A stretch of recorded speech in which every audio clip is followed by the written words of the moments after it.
Kaunist keskhommikut, head kuulajad ja vaatajad. Täna on stuudios Keskerakonna esimees Mihhail Kõlvart, Keskerakonna fraktsiooni esimees Lauri Laats. Lauri, palju õnne, sul oli äsja sünnipäev. Aitäh.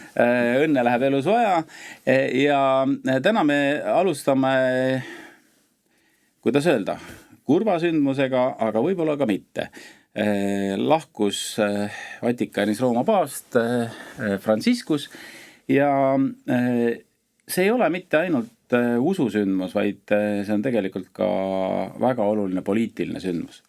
Ja vaimsete juhtide küsimus Eestis on olnud pikka aega selline terav, et meil ei ole õigeid vaimseid liidreid, kelle järgi joonduda, vähemalt väljaspool poliitikas muidugi meil mõned on, aga ka klassikud on paljud lahkunud. Ja minul õnnestus paavstiga isiklikult kohtuda, ma arvan teil ka äkki. Mis emotsioonid, positiivsed emotsioonid tema Eesti visiidiga, temaga kohtumisega ja üldse tema elukäiguga teid nii-öelda saadavad? No tõenäoliselt esimene emotsioon, mida praegu jagavad kõik, kes temaga on kohtunud ja võib-olla teavad tema elust rohkem, on selle inimese lihtsus. Et inimene alati näitas eelkõige, et ta on inimene.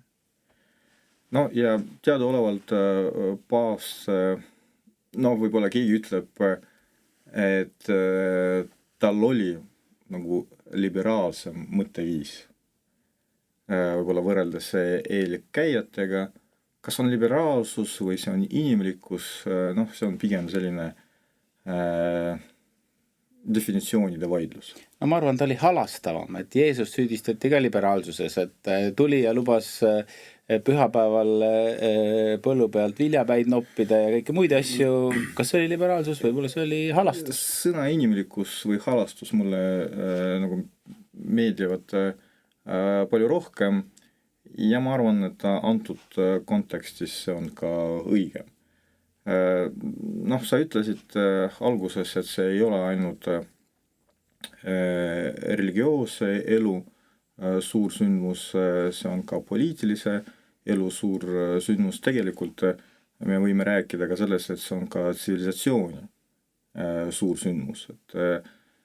Sest kristlus on loonud vundamenti mitte ainult Euroopa kultuurile, vaid ka tegelikult terve maailma kultuurile. Vähemalt kui Euroopa kultuuri puhul see oli tõepoolest vundament, siis maailma kultuuri puhul see kindlasti oli oluline osa. Ja jutt ei ole ainult vaimsest kultuurist. Sellest võiks nagu pikalt rääkida, aga mul ei ole mingit kahtlust, et Euroopa kultuur on arenenud eelkõige kristlusele. Nüüd, aga me teame ka seda, et kirik alati osales ka poliitilises elus ja see mõju oli alati väga suur.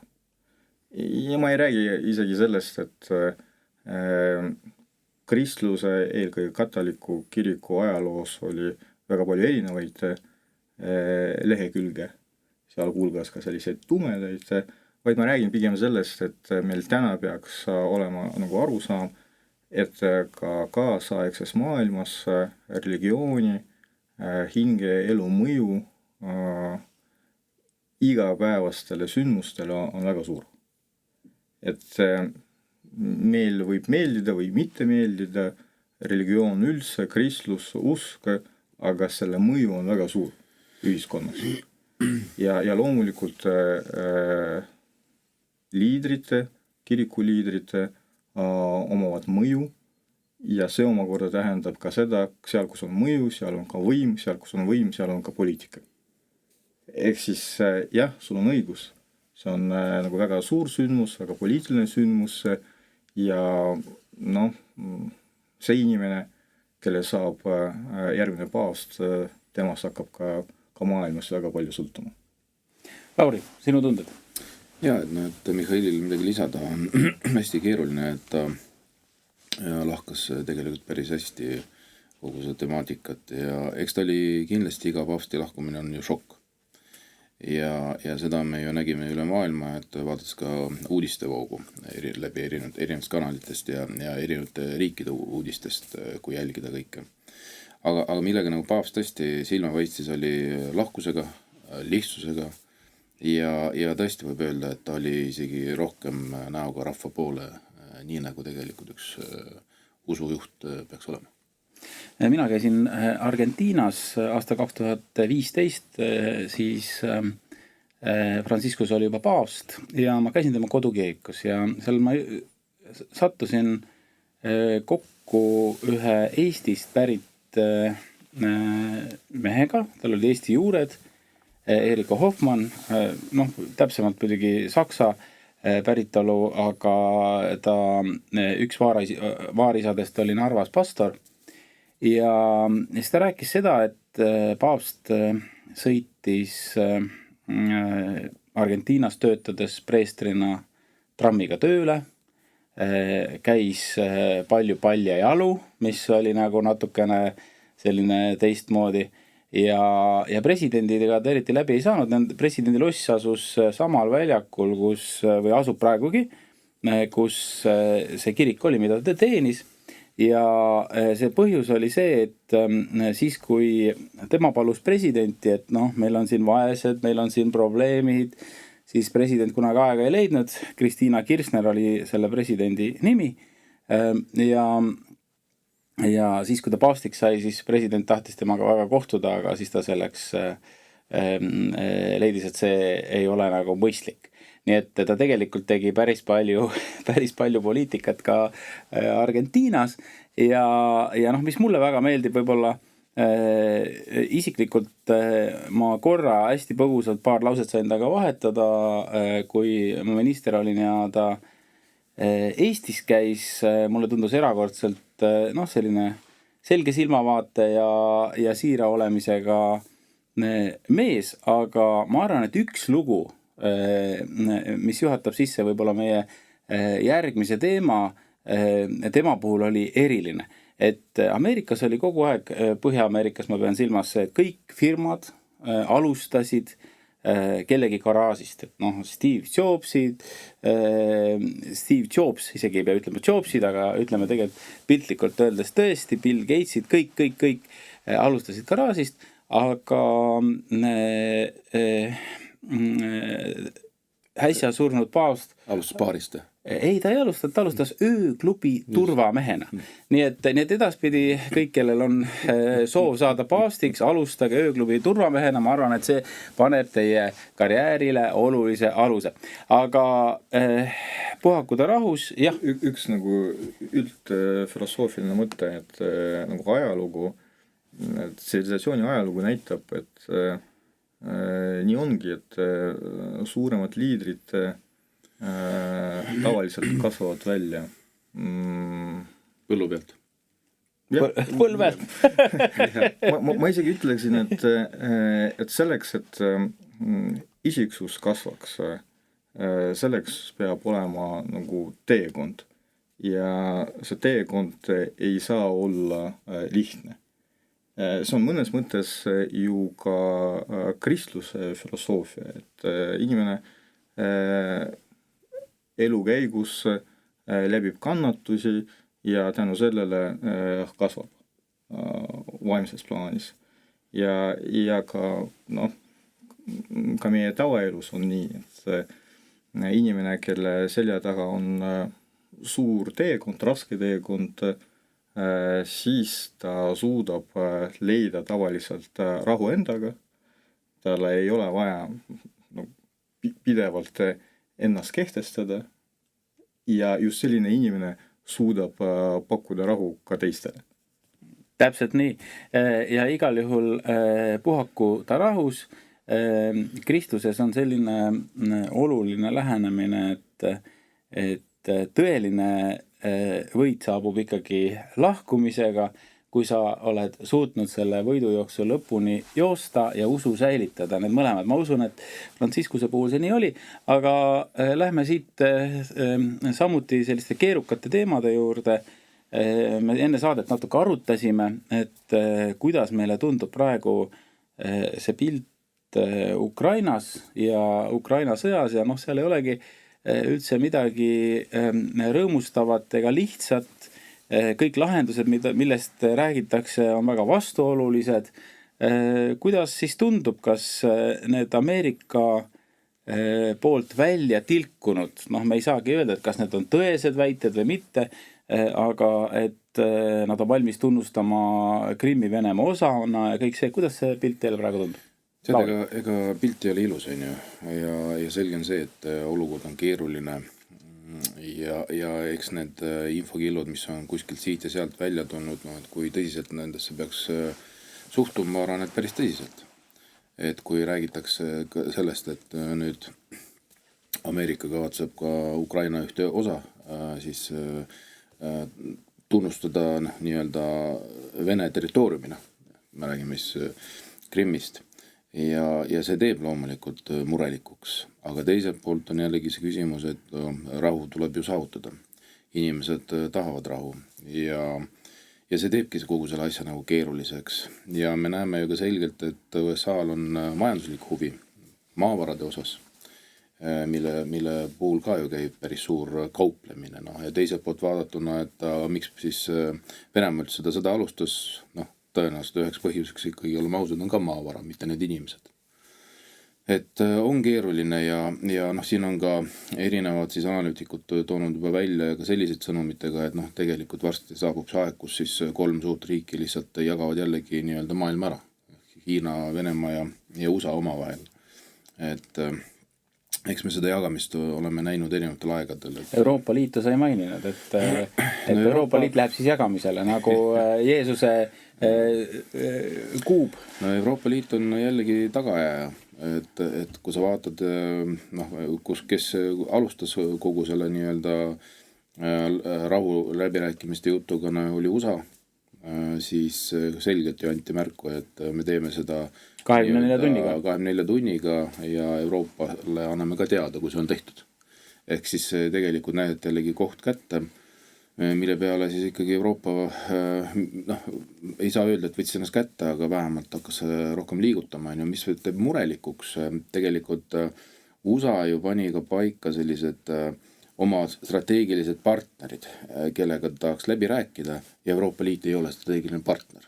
On olemas üksikud riigid, suurriigid Euroopas, mis mängivad väga suurt rolli, aga ei nähta, et see nagu partner, kellega võiks nagu läbi rääkida või olla siis nii-öelda läbirääkimiste laua taga on siis Euroopa. Ja Kaja Kallas tehti nagu kohe maha. Et ega seal ei olnud küsimus, et teda maha tehti, ta tegi ise ennast maha kogu oma retoorika väljendustega, et näha oli, et lihtsalt seda suuremat poliitilist sellist väljal ei suuda see inimene nagu tegelikult välja mängida. Ja see on need probleemsed kohad kindlasti. Mihhail, kuidas sulle tundub läbirääkimiste seis või arutelude seis? Kas sul on pakkuda lahendus, et äkki sa oskad pakkuda ukrainlastele, ameeriklastele ja ka venelastele mingisuguse sellise lahenduse, mis võiks ka meile sobida?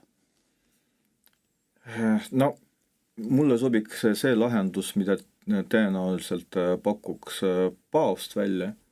Ta ütleks, et rahu ja õiglus. Aga sellist nagu lahendust ei tule. Ja ma arvan, et võib-olla ongi oluline seda tunnistada ja sellest alustada. Siin tekkis küsimus, miks Euroopa Liit ei ole maailma liider. Et miks ka Euroopa Liit ei otsusta, mis saab nagu maailmaga. Aga eelkõige sellepärast, et selleks ei ole potentsiaali. Ja nüüd me tuleme nagu tagasi sinna, kus inimesed alati on olnud. Et otsustab see, kellel on jõud.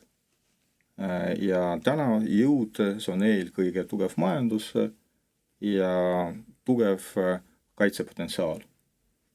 Ja seda praegu Euroopa Liidul ei ole. Ja kellelgi ei ole huvi, Ameerikal, Hiinal või siis Venemaal ei ole huvi, et see potentsiaal tekiks. Miks? Ma isegi täpsustaks, Mihhail, et mitte ainult kaitse, vaid ka ründepotentsiaal, sest mõne riigi puhul nagu Venemaa praegu seal kasvatatakse ka ründepotentsiaali. Jaa, no see on sama tegelikult. Kui on sõda, siis vahet ei ole, see potentsiaal on sama. Ja siis seda tuleb tunnistada, et me ei suutnud seda saavutada 30 aasta jooksul, ma räägin nüüd Euroopa Liidust, ja täna keegi seda ei anna ka, selle võimaluse niisama ei anna. Ja kus ma näen nagu suurema probleemi, et võib juhtuda nii, et varem või hiljem üks või teine riik Euroopa Liidus hakkab mõtlema selle peale, et aga minu huvid eelkõige. Ja nad hakkavad leppima kokku nagu eraldi, mitte Euroopa Liidu raames, vaid otse. No ja siis igaüks valib kellega kokku leppida. Keegi soovib eraldi Ameerikaga kokku leppida, keegi Hiinaga, aga keegi Venemaaga. Ja tegelikult me peame aru saama, et kahjuks nii on, et Euroopa riikides, isegi siis, kui ametlik retoorika on teine, ikkagi kasvavad sellised meeleolud, aga sõda varem või hiljem lõpeb ja siis tuleb teha äri. Ja äri teeb see, kes on kiirem. Ehk siis see, kes kiiremini lepib kokku. See arusaam on täitsa olemas. Ja küsimus on nagu selles, kus sellised meeleolud kasvavad kiiremini. Ja kus tekib selline olukord, et see ongi ametlik seisukoht. Ja ma ei räägi praegu, ma ei tea, Ungarist või Slovakkiast, ma räägin praegu ka teistest Euroopa riikidest.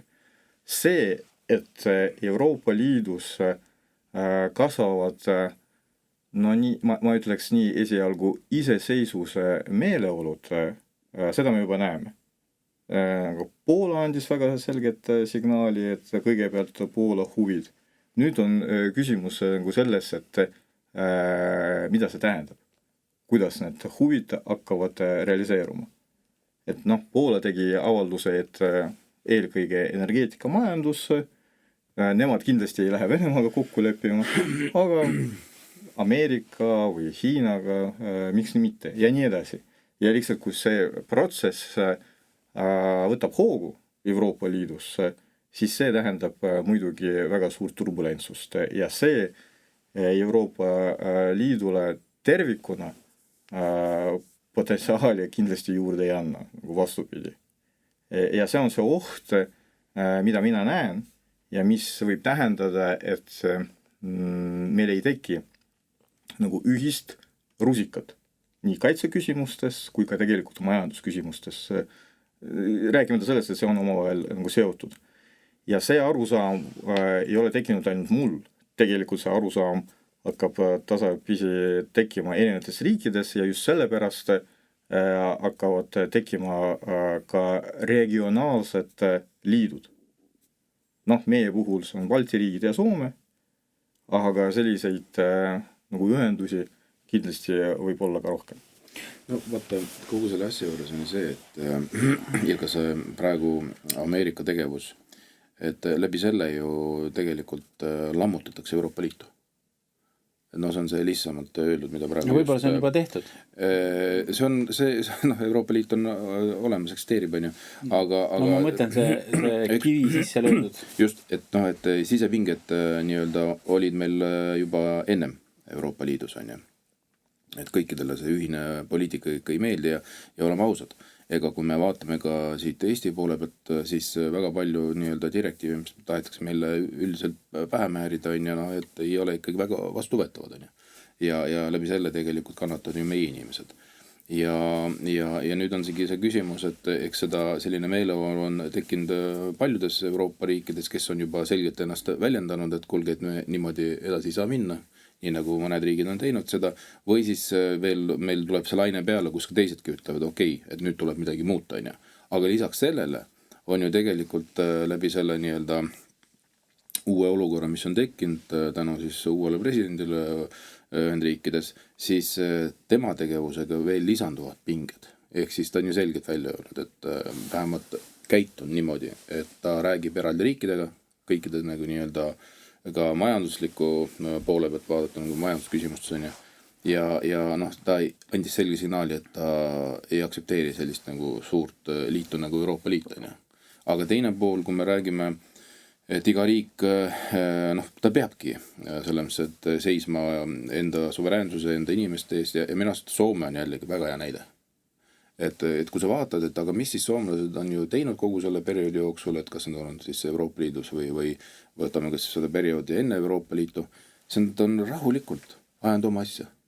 Rahulikult ajanud oma asja siinsamas nii-öelda põhjas ja seisnudki oma inimeste eest ja seisnudki oma riigi eest ja kui me vaatame nende nii-öelda SKP-d ja majandusnäitajaid, noh, et vaatamata kõigile nad on teinud järelikult õiget asja. Mulle tundub, et Euroopa Liit on mitte pikalt peatudes sellele, aga tegelikult sattunud mitte 2 tule vahele, vaid 4 tule vahele. Et ühelt poolt on Venemaa, kes sõdib Ukrainas ja kujutab sellist sõjalist ohtu vähemalt paljude Euroopa liidrite arvates ka Euroopale, Poolale, eriti lähiriikidele, Baltimaadele. Teiselt poolt on Aafrika, kus on sisserändesurve meeletu, siis kolmandalt poolt on Ameerika Ühendriigid, kes kiusavad erinevate tollimaksude ja kõige muuga ja löövad kirvest nii-öelda erinevate riikide vahele, just sellega, millele sa, Lauri, viitasid. Ja siis on veel see Türgi suun, kus keegi tegelikult ei saa aru, et millises paadis see Türgi parasjagu on ja siis Hiina ka. No just, ja Hiina nüüd natukene kaugemal seal veel, aga ja seal on veel see trikk, et osad Euroopa riigid, näiteks Saksamaa ja ka Prantsusmaa tahavad Aasiaga väga palju äri teha, eriti Hiinaga, kus saab odavat kaupa sisse tuua ja kõike muud ja samal ajal ei salli seda poliitilist kultuuri, mida seal viljeldakse. Tead, vaata, selle Türgiga on küll huvitav lugu, et kui me vaatame, mis Istanbulis toimub on ja praegu poliitilist olukorda ja kuidas siis üks opositsiooniliider panti põhimõtteliselt istuma ja meeleavaldused käivad ja meeleavaldused ei ole nagu väga sõbralikud, no oleme ausad on ju. Ja siis ja teine pilt, mis meil avanes Gruusias on ju ja kuidas siis Eesti praegune valitsus käitus Gruusia osas ja kuidas siis Eesti praegune valitsus käitus Türgi osas on ju. Noh, Türgi osas nad väga sõna ei võta. Et noh, selles ongi, et päris huvitav, et ikkagi, et kuidas sa nagu suhtud ühtemoodi, teistmoodi ja siis öeldakse, aga meil on mingisugune välispoliitika ka olemas. No, et ja kui sa vaatad nagu nii-öelda sinna nii Türki sisse kui ka Gruusias sisse, noh siis seal kindlasti on olemas sellised omad nüansid kogu selle asja juures on ju, et ma mäletan, et Margus Tsahkna ükskord sai päris pahaseks, kui ma ütlesin, et välispoliitika ei ole must ja valge, siis ta ütles, et on küll must ja valge. No ma veel kord ma veel kord ütlen, välispoliitika ei ole kunagi must ja valge ja alati iga nii-öelda sündmuse juures, ükskõik mis riigis see toimub, on omad nüansid ja on omad tagamad ja neid tuleb vaadelda hoopis teise pilgu kui praeguse nii-öelda valitsuse pilgu. Ja Mihhail, sa tahtsid Euroopa Liidu teemal midagi veel lisada? Ei, no ma siis jätkaks värvide teemal. No tegelikult nii on. Must ja valge kunagi ei ole, kahjuks ka sisepoliitika kunagi ei ole must ja valge, aga sisepoliitikas muidugi võiks olla rohkem väärtusi, võiks olla rohkem väärtuspõhine, aga välispoliitika võiks olla rohkem pragmaatiline, pole midagi teha. Et, ja see on matemaatiline vajadus. Et mina ei räägi isegi Eesti kontekstist, vaid räägime Euroopa Liidust. No ei ole ju võimalik, et me sõdime Venemaaga sõna otseses mõttes, me siis ütleme, et Ameerika ei ole meile enam partner ja nendega meil ka tekib tollisõda. Me ei soovi teha nagu koostööd Hiinaga, vaid vastupidi, anname märku, et Hiina on nagu vale riik, aga kas me saame sellega hakkama? No lihtne vastus on ei saa. Et noh, lihtsalt, et loomulikult tahaks, et igal pool oleks Euroopa demokraatia. No Euroopal on ikka, või maailmal on uut liidrit vaja. Aga vaata, no, esiteks see maailmakaart, et noh, see Euroopa on lihtsalt natuke väike võrreldes teise maailmaga. Ja teiseks võib-olla iga nagu riik ei taha endale Euroopa demokraatiat. Ja isegi kui me sooviksime, me ei suuda seda igal pool nagu luua. Ja siis see, mida ma tahan öelda, et pole midagi teha, mingi hetk, kui sa tahad kellegiga sõdida, sa vahepeal pead otsustama, et kes on sinu sõber vähemalt nagu ajutine. No ei ole võimalik. Ja sa pead alati arvestama, et on võimalikud erinevad stsenaariumid. Ja nüüd see on minu arvates ka meie probleem. Et meie otsustasime, et noh, suuremas plaanis, et püüame ennast nagu kehtestada ja kõigile nagu tõestada, et me saame ise hakkama. No, kahjuks suures maailmas ei ole see võimalik. Hiina puhul ma tahtsin öelda, et miks Hiina on Euroopale oluline mitte ainult sellepärast tänaseks, et sealt tuleb odav kaup, vaid ka sellepärast ja tänaseks võib olla eelkõige sellepärast, et see on maailma kõige suurem turg. Sealhulgas ka Euroopa Liidu kaupadele.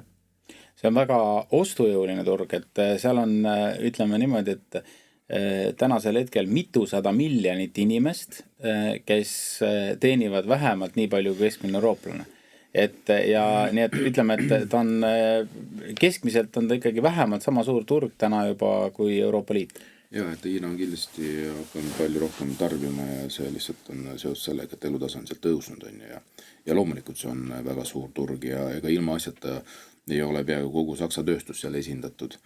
Et seda turgu on ja sellega nagu arvestatakse ja ehk see, kui turg peaks kuidagi mingil viisil nagu nii ära kukkuma, on ta siis mingi tollide näol või mis iganes, see on ka ikkagi Euroopa riikidele päris suureks löögiks osutuks. Aga tead, vaata, see meie poliitikute lihtsakoelisus on nagu päris suur probleem, et me alati püüame nagu nii-öelda näidata näpuga, ja otsida läbi selle tegelikult omale vaenlased, et noh, et pidevalt viibutam näpuga, et oi, ja seda läks tegema ka meil Kaja Kallas ju. Et mitte hoomatas tegelikult, mis mastaapides ja kuidas see üldse nagu nii-öelda riikide suhtlus ja välispoliitika nagu on paika pantud, et sa ei saa niisama nii-öelda, et oi poisid, ärge nüüd niimoodi ei tehke, noh. Et see ei ole nagu see tase, mida tegelikult suures maailmapoliitikas peaks viljelema või tohiks viljeleda. Nii, me oleme usinasti saate täis rääkinud, aga Mihhail tahtis paar repliiki sellest, et jälle aktsiisid tõusevad ja Lauri saab vastata siis, et miks valitsusel ei ole fookust. 2 minutit. Jaa, täpselt nii. Sisse juhatust ära tee. No see muidugi ei ole uudis, et aktsiisid kasvavad. Lihtsalt mind alati paneb mõtlema, et kui praegune valitsus räägib, et majandus hakkab kasvama, elu läheb paremaks, aga kellest nad räägivad? Et aktsiisid tõusevad, see ei ole ainult aktsiiside teema. Koos aktsiisidega tõusevad ka hinnad ja sest kui elektri hind kasvab, kui diisli hind ja gaasi hind kasvavad, siis see loomulikult mõjutab ka hinnakasvu igas sektoris.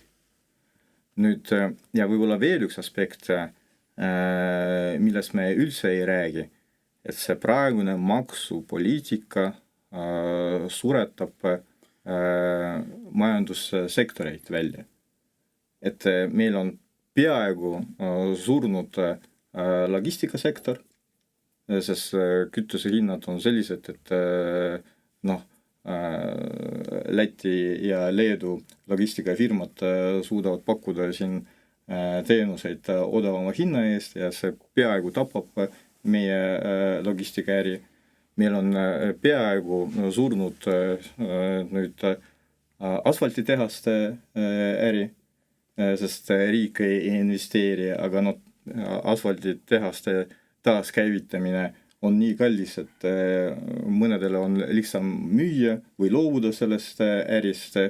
Rääkimata sellest, et me loobume ja peaaegu loobusime põlevkivisektorist, et üks asi, kuidas kasvavad hinnad, teine asi, kuidas päriselt elavad meie inimesed, aga on olemas ka kolmas aspekt, et kuidas majanduskasv tuleb, kui meil tasapisi surevad terved ärisektorid välja.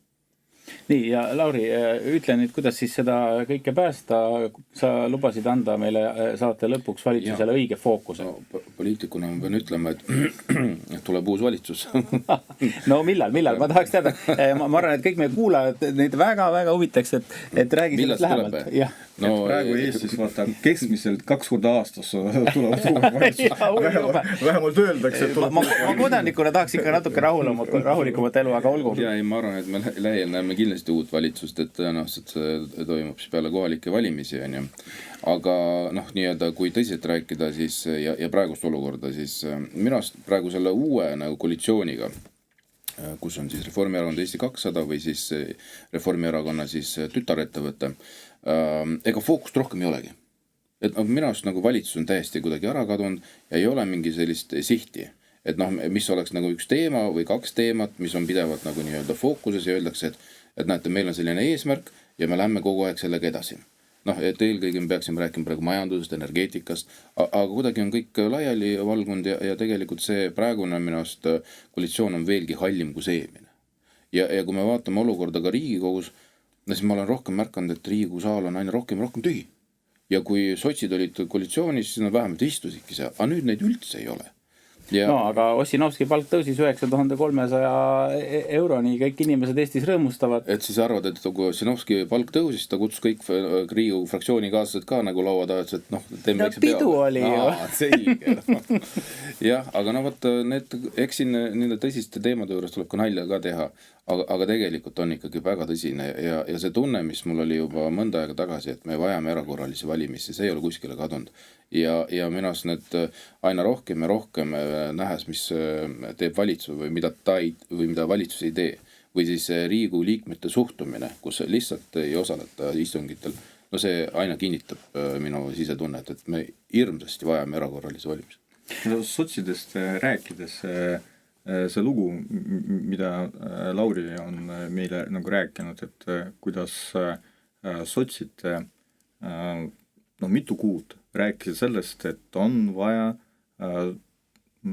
toidukaubade käibemaksu alandada. Ja siis, kui Keskerakond tuli korduvalt selle eelnõuga välja, et nad parimul juhul ei hääletanud üldse või hääletasid vastu, aga nad siis olid koalitsioonis. Nüüd, kui järjekordselt Keskerakond tuli selle eelnõuga välja ja sotsid on nüüd opositsioonis, et isegi formaalselt võiks tulla ja toetada. Ikka ei olnud. Lihtsalt selleks, et pärast saaks öelda, et me ikkagi toetame seda, isegi siis nad ei tulnud ja ei toetanud seda. Ja ma olen kindel, aga peale seda nad jälle hakkavad rääkima sellest, kuidas nad on seda meelt ja selle poolt. No mina oleks ka väga õnnetu, kui mind valitsusest välja visatakse kogu erakonnaga. Ma arvan, et vaimseks taastumiseks läheb päris pikk aeg. Sa ka ei käiks nagu siis Riigikogus. Ma ei tea, mis ma teeks, nutaks patja.